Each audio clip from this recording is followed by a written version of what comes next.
Бүгүн Акордада Гвинея Бисау президентин салтанаттуу тосуп алуу аземи өттү. Умару Сисоко Эмбало Казакстанга расмий сапар менен келди. Касым-Жомарт Токаев тар курамдагы сүйлөшүүлөрдө Гвинея Бисау өлкөнүн Африка континентиндеги маанилүү өнөктөш экенин белгиледи. Президент Казакстан эки тараптуу мамилелерди бекемдөөгө кызыктар экенин билдирди. Өлкөлөрдүн актуалдуу эл аралык маселелерге карата көз караштары окшош. Жана республика негизги эл аралык түзүмдөрдү биринчи кезекте БУда ошондой эле Ислам кызматташтык уюмунда өз ара аракеттенүүнү кеңейтүүгө даяр. Өз кезегинде Умару Сисоко Эмбало мамлекет башчыга меймандостугу үчүн ыраазычылык билдирип, өлкөлөр ортосунда байланыш жаман эмес экенин айтты. Ал эми президенттер жолугушуудан кийин расмий делегациялардын катышуусу менен кеңейтилген форматтагы сүйлөшүүлөрдү өткөрүштү. Касым-Жомарт Токаев Гвинея Бисау башчысынын тарыхый сапарын атап, анын эки тараптуу байланыштарды өнүктүрүүдөгү маанисин белгиледи. Өз ара аракеттенүүнү күчөтүү, түшүнүктүү, өлкөлөр кызматташтыкта жаңы этапты ачууну көздөп жатышат. Айрыкча өткөн жылы өлкөлөр дипломатиялык мамилелер орногондон бери 10 жылдык чекти басып өтүштү. Ал эми ЖМК өкүлдөрү үчүн брифинг учурунда мамлекет башчылары сүйлөшүүлөрдүн эң негизги учурларына токтолушту.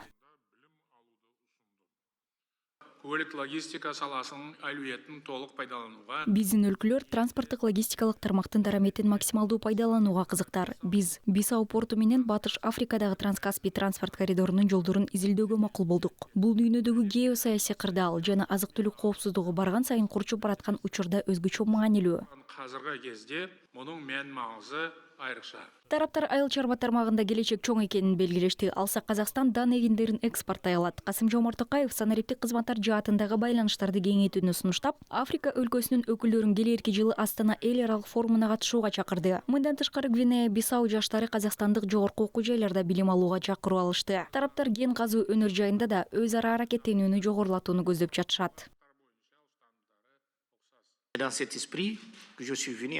Казакстан жана Гвинея Бисау жаратылыш ресурстарын чалгындоо, көмүр сутектерин түзүү жана экспорттоо сыяктуу тармактарда өз ара аракеттенүүнү активдештирүү үчүн керектүү механизмдерге ээ. Биз ошондой эле ар кандай эл аралык платформалардагы байланыштарды мындан ары тереңдетүүгө да көп кырдуу байланыштарыбызды илгерилетүүгө кызыктарбыз.